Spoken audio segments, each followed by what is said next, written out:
Cricket பார்த்து கொண்டிருக்கும் நேயர்கள் அனைவருக்கும் வணக்கம். இன்னைக்கான வீடியோ என்ன அப்படின்னு பார்த்தீங்கன்னா, சாம்பியன்ஸ் டிராஃபி 2025ஓட செமிஃபைனல் 1 இந்தியா விஸ் ஆஸ்திரேலியா வந்து பார்த்தீங்க அப்படின்னா மோத போகிறாங்க. ரொம்ப எக்ஸைட்மெண்ட்டான ஒரு மேட்ச் அப்படின்னே சொல்லலாம். இந்தியாவும் ஆஸ்திரேலியாவும் இதுக்கு முன்னாடி வேர்ல்டு கப் 2023ஓட ஃபைனலில் மோதி அப்போ வந்து பார்த்தீங்கன்னா ஆஸ்திரேலியா கப் அடிச்சுட்டு போனாங்க. அதுக்கப்புறம் T20 வேர்ல்டு கப் 2024 வந்து ஒரு லீக் தான், அது சூப்பர் 8ல் அதில் வந்து பார்த்தீங்கன்னா இந்தியா ஜெயிச்சாங்க. இப்போ ஒரு பெரிய ஒரு விஷயம், ஏன்னா இதுக்கு முன்னாடி பிஜிடி வேற நம்ம ஆஸ்திரேலியாட்ட அடி வாங்கிட்டு வந்திருக்கோம். இந்த ஆஸ்திரேலியா இந்தியா பகை அப்படிங்கிறது வந்து தொடர்ந்துகிட்டே இருக்கு. ஆனா நான் என்ன சொல்லுவேன் அப்படின்னா, இந்த பகை ரிவெஞ்ச் இதெல்லாம் விட்டுட்டு கிரிக்கெட்டை அன்னைக்கான டேல கரெக்டா ஆடணும் அப்படின்னா அன்னைக்கான டே அன்னைக்கான கேம் தான் நமக்கு வழி கொடுக்கும் அப்படின்னே சொல்லலாம். ஸோ ரொம்ப எக்ஸைட்டடான ஒரு மேட்ச். எனக்கு தெரிஞ்சு வியூவர்ஷிப் பயங்கரமா பிச்சுக்க போகுது அப்படிங்கிறதுல மாற்று கருத்தே இல்லை. அதுவும் இந்த ரெண்டு டீம்ல ஒரு டீம் தான் ஃபைனல் விளையாட போறாங்க அப்படிங்கிறது வந்து இன்னொரு டீமுக்கு வந்து டெஃபினெட்லி வந்து பாத்தீங்க அப்படின்னா நல்லதுதான். ஏன்னா இன்கேஸ் இப்போ இந்த ஐபிஎல் மாதிரிலாம் திருப்பி இதுல தோக்குறவங்க இன்னொருத்தவங்களோட ஆடி ஃபைனல் வரலாம் அப்படின்லாம் இருந்துச்சுன்னு வைங்க, திருப்பி இந்தியா ஆஸ்திரேலியா கூட ஃபைனல் வரதுக்கு நிறைய சான்சஸ் இருக்கு. ரெண்டு ஹை குவாலிட்டியான டீம்ஸ் வந்து பாத்தீங்கன்னா மோத போறாங்க. சரி, இதுல நிறைய பாசிட்டிவ்ஸ் இருக்கு, நெகட்டிவ்ஸ் இருக்கு, போத் சைடுமே என்னங்கிறது வந்து பேசலாம். ஃபர்ஸ்ட்லி வந்து இந்தியா வந்து ஒரே ஒரு ஃபாஸ்ட் பவுலரோட போறாங்க, பிளஸ் ஹர்திக் பாண்டியா ஒருத்தர் இருக்காரு. கிட்டத்தட்ட அவங்க ஃபுல் அண்ட் ஃபுல் 1.5 ஃபாஸ்ட் பவுலர்ஸோட தான் போறாங்கிற ஒரு குற்றச்சாட்டு வந்துச்சு.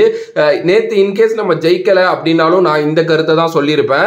அது கரெக்டான மூவ் தாங்க. ஏன்னா துபாய் பிச்சு கிட்டத்தட்ட அவங்க வந்து ஃபுல் சீசன் அங்கே தான் ஆடி இருக்காங்க. ஸோ பிச்சு வந்து பார்த்தீங்க அப்படின்னா போக ஸ்லோவாக ஆரம்பிச்சிருச்சு. துபாயோட கண்டிஷன்ஸும் இப்போ அப்படிதான், வெயில் பயங்கரமாக இருக்கும். ஸோ ஆப்வியஸ்லி வந்து பார்த்தீங்கன்னா அது அவங்களுக்கு நல்லது தான். ஸ்பின்னர்ஸ் இதுக்கு தான் எக்ஸ்ட்ரா கூட்டிட்டு போனது. ஏன்னா சில கேம்ஸ் வந்து பார்த்தீங்கன்னா ஸ்பின் சோக் பண்ண முடியும் நம்மளால, குவாலிட்டியான ஸ்பின்னர்ஸ் நம்மகிட்ட இருக்காங்க. ஸோ அதனால இந்தியா வந்து அந்த மூவ் பண்ணது வந்து சூப்பர். உண்மையுமே ரோஹித் சர்மாவை அந்த விஷயத்துல பாராட்டி ஆகணும். என்னதான் ஹர்ஷித் ராணா நல்லா பண்ணிட்டு இருந்தாலும் அவரை உட்கார வச்சது வந்து கரெக்டான ஒரு மூவ் தான். இங்க ஹர்ஷித் ராணா விஸ் வருண் சக்கரவர்த்தி இல்ல முகமது சமி விஸ் குல்தீப் யாதவ் இப்படிலாம் பார்க்க தேவையில்லை. ஃபாஸ்ட் பவுலரா ஸ்பின்னரா அவ்வளவுதான். இங்க யார் கரெக்டா எடுபடுவா அப்படிங்கிறப்போ கண்டிப்பா ஸ்பின்னர் தான். ஃபாஸ்ட் பவுலர்னு வரப்போ சமி எக்ஸ்பீரியன்ஸ், அதனாலதான் அவரை விளையாட விட்டு ஹர்ஷித் ராணா உட்கார வச்சாங்க. வேற எந்த இதுவுமே இல்ல. அதுதான் எனக்கு தெரிஞ்ச ஆஸ்திரேலியாவுக்கு அகைன்ஸ்டாவும் வந்து பாத்தீங்கன்னா கன்டினியூ பண்ணுவாங்க அப்படின்னு நினைக்கிறேன். இந்தியாவோட மிடில் ஆர்டர் கொஞ்சம் நல்லா இருக்கு. குறிப்பா ஸ்டேஸ் ஐயரோட பேட்டிங் வந்து பாத்தீங்கன்னா ரொம்பவே கேமை எலிவேட் பண்ணி கொடுக்குது. ரொம்ப சூப்பரா ஆடுறாரு அவர். அந்த ஒயிட் பால்லையும் அது ஓடிஐ கிரிக்கெட் அப்படின்னு வந்துருச்சுன்னா ரொம்ப நல்லா தான் ஆடுவாரு. அவர் அதை அப்படியே கன்டினியூ பண்ணாரு அப்படின்னா நல்லா இருக்கும். ஒரே ஒரு இது என்ன அப்படின்னா, கேஎல் ராகுலை இன்னும் கொஞ்சம் மேல அனுப்பலாம். கேஎல் ராகுலை ஏன் அனுப்ப மாட்டேங்கிறாங்கன்னு தெரியல.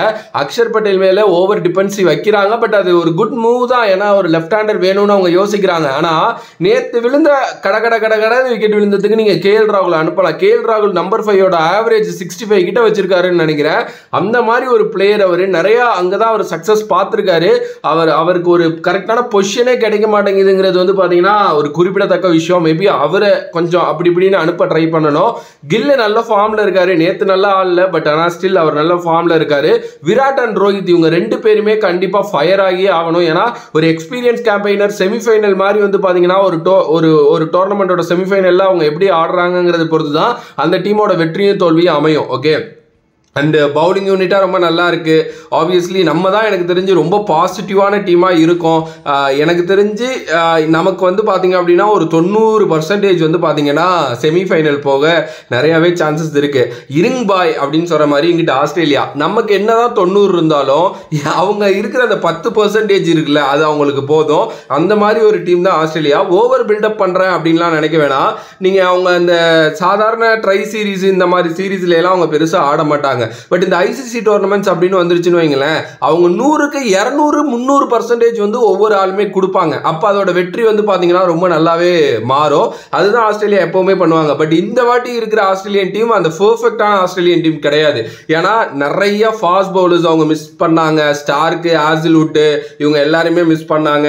கம்மின்ஸ் வந்து பாத்தீங்க அப்படின்னா கிடையாது. ஸ்டாய்னிஸ் வந்து இல்ல.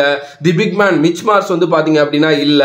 ஒரு மாதிரி வந்து ஒரு அரைவேக்காடு டீமோட தான் வந்தாங்க. இருந்தாலுமே வந்து பாத்தீங்கன்னா அவங்க ரொம்ப நல்லா ஆடி செமிஃபைனல் வரைக்கும் வந்துட்டாங்க. எஸ், ஆப்வியஸ்லி வந்து பாத்தீங்கன்னா அவங்களோட என்ன பண்ணுவாங்களோ அதை வந்து காட்டிட்டாங்க. நமக்கு வந்து தெரிஞ்ச பிக் நேம்ஸ் தான் இவங்கலாம், லைக் இந்த மிச் மார்ஸ், ஸ்டாய்னிஸ் இவங்கலாம். ஆனா நமக்கு எப்படிங்க ஐபிஎலோ அங்க வந்து பிபிஎல் நடக்குது, பிக் பாஸ் லீக். ஸோ அங்கேருந்தே நிறைய டேலண்ட்ஸ் அவங்க எப்பவுமே ப்ரொடியூஸ் பண்ணிட்டு தான் இருக்காங்க. பெருசா இன்டர்நேஷனல் கெரியர்ஸ் அவங்களுக்கு இல்லை அப்படின்னாலும் அவங்க இன்டர்நேஷனல் விளையாடுற தகுதி இருக்கிற டேலண்ட்ஸை எப்பவுமே உருவாக்கிட்டு இருக்காங்க. அப்படிப்பட்ட டேலண்ட்ஸோட தான் இந்த வாட்டி வந்திருக்காங்க. இப்போ காலையில வந்து நியூஸ் படி என்னன்னா மேத்யூ ஷாட்டுக்கு ஒரு இன்ஜுரினால அவர் வந்து பாத்தீங்கன்னா ரூல்ட் அவுட் ஆகுறாரு.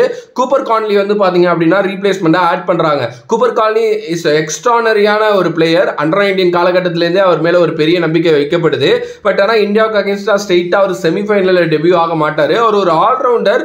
எனக்கு தெரிஞ்சு ஜேஎஃப்எம் இறக்கி விட்டுருவாங்கன்னு நினைக்கிறேன். ஜேஎஃப்எம் அண்ட் டிராவிஸ் ஹெட் தான் ஓப்பன் பண்ண போறாங்க அப்படின்னு நினைக்கிறேன். எஸ், இந்தியாவோட ஸ்பின் அட்டாக் பண்ணணும் அப்படின்னா நீங்க கண்டிப்பா ஜேஎஃப்எம் ஒரு முக்கியமான ஆளா இருப்பாரு. ஃபர்ஸ்ட் பால்லேருந்தே அவருக்கு தெரிஞ்சது அடிதான். பவர் பிளேயை பயங்கரமா மேக்ஸிமைஸ் பண்ணிடுவாரு. எஸ், எனக்கு தெரிஞ்சு அது ஒரு ஸ்மார்ட் மூவ் அப்படின்னு தான் நான் நினைக்கிறேன். ஆக்சுவலி நான் இன்னைக்கு காலையில் நியூஸ் பார்க்கறதுக்கு முன்னாடியே யோசிச்சேன். என்னன்னா ஜேஎஃப்எம் மாதிரி ஒரு ஆளை இறக்கி விட்டோம் அப்படின்னா ஸ்பின்னர்ஸை பயங்கரமா அட்டாக் பண்ணிடுவாரு. ஆனா அவர் அந்த ஃபர்ஸ்ட் 10 ஓவர் பார்த்து தான் ஆடணும். அங்க மட்டும் அவர் எப்படியாவது பொழைச்சு கொண்டு போயிட்டாங்க அப்படின்னா அவர் பிரிச்சிருவாரு ஸ்பின்னர்ஸை வச்சுக்கிட்டு அப்படின்னு தான் நான் யோசிச்சேன். ஆனா பார்ப்போங்க. ஏன்னா ரீசன்ட் டைம்ஸ்ல ஸ்பின்னர்ஸுக்கு அகைன்ஸ்டா நிறைய அவுட்டும் ஆயிருக்காரு. அதுவும் வந்து பாத்தீங்கன்னா நம்ம கொஞ்சம் பார்க்கணும். டிராவிஸ் ஹெட் நல்ல ஃபார்ம்ல இருக்காரு. ஸ்டீவன் ஸ்மித் போன மேட்ச் நல்லா ஸ்டார்ட் பண்ணாரு, மழை வந்துருச்சு. அண்ட் லப்ஸ்கான் இருப்பாரு. லப்ஸ்கானே வந்து சூப்பரா ஆடுவாரு. லப்ஸ்கான் இல்லப்பா லபுச்சேனே எல்லாம் சொல்லாதீங்க, அவர் பேர் லாப்ஸ்கான் தான். அது அவரே ஒரு இன்டர்வியூல சொன்னாரு. அதை நானே அதை ப்ரொனவுன்ஸ் பண்ணுறதுக்குள்ள அவ்வளோ கஷ்டப்பட்டேன். எஸ், இது இல்லாமல் வந்து பார்த்தீங்கன்னா கீழே பிக் மேன் மேக்ஸ்வெல் இருக்காரு. ஸோ ஒரு மாதிரி நல்ல டீம் தாங்க. பட் ஸ்டில் எனக்கு என்னமோ நிறைய ஹோப் இருக்குது இந்தியா மேலே. பிகாஸ் இந்தியா இந்த வாட்டி புல் ஆஃப் பண்ணாமல் விட மாட்டாங்க. ஏன்னா நல்ல நல்ல நல்ல டீம்ஸ் எல்லாருமே நல்ல ஃபார்மில் இருக்காங்க. அண்ட் ஆஸ்திரேலியாவோட பவுலிங் எஸ் கொஞ்சம் வந்து பார்த்தீங்கன்னா இந்தியாவை திணற அடிக்கிற பவுலிங்லாம் கிடையாது. ஈஸியாக இந்தியா ஆடிடுவாங்க அப்படின்னு நினைக்கிறேன். ஒரு சில ஸ்டார் வால்ஸ் கண்டிப்பாக வந்து ஸ்டெப் அப் பண்ணியே ஆகணும். லைக் ஒரு ஸ்டீவ் ஸ்மித் மாதிரி, மேக்ஸி மாதிரி, அண்ட் ரோஹித் சர்மா மாதிரி, விராட் மாதிரி, கேஎல் ராகுல் மாதிரி, பவுலிங்ல சமி மாதிரி வந்து பாத்தீங்கன்னா அவங்க ஸ்டெப் அப் பண்ணா மட்டும்தான் இன்னும் கொஞ்சம் நல்லா அந்த கேம் எலிவேட் ஆகும். நாளைக்கு ஒரு சூப்பர் டியூஸ்டே இருக்கு. செம்மையான மேட்ச் நமக்காக காத்திருக்கு. கண்டிப்பா எல்லாரும் ஆஃப்டர்நூன் மேட்சுங்க. ஸோ எல்லாரும் உட்காந்து பாருங்க.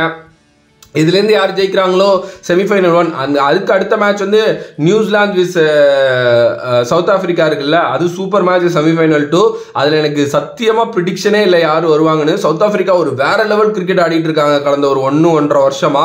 நீங்கள் நல்லா நினச்சி பாருங்க. World cup 2023 semifinalist, world cup 2024 T20 world cup அதில் வந்து ஃபைனலிஸ்ட், அடுத்து வந்து WTCயோட ஃபைனல் போயிட்டாங்க.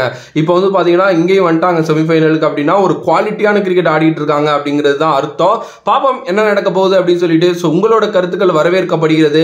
நீங்க என்ன நினைக்கிறீங்க? செமிஃபைனல் 1 செமிஃபைனல் 2ல யார் வின் பண்ணுவா? இந்தியா இன்னும் என்னென்ன மூவ்ஸ் பண்ணலாம்? இந்தியா இன்னும் என்ன கரெக்டான மூவ்ஸ் எடுக்கல? கேஎல் ராகுலோட விக்கெட் கீப்பிங் மேலையும் இந்தியாவோட ஒரு சில ஃபீல்டிங் மேலையும் பயங்கரமான குற்றச்சாட்டுகள் இருக்கு. அதை பத்தி உங்களோட கருத்து என்ன அப்படிங்கறதெல்லாம் பத்தி மறக்காம கமெண்ட் பாக்ஸ்ல கமெண்ட் பண்ணிட்டு இந்த வீடியோவை உங்களோட ஃப்ரெண்டுக்கு ஷேர் பண்ணி மணி ப்ரோ வீடியோ போட்டிருக்காரு பாருடா அப்படின்னு சொல்லிட்டு அனுப்புங்க. ஸோ வேறொரு வீடியோல வேறொரு கான்செப்ட்ல உங்களை சந்திக்கிறேன். அனுதன் பாஃபம் விஜய் மணி. Love you all, stay safe மக்களே. இன்னைக்கு ஈவினிங் CSK வீடியோ இருக்கு பாருங்க.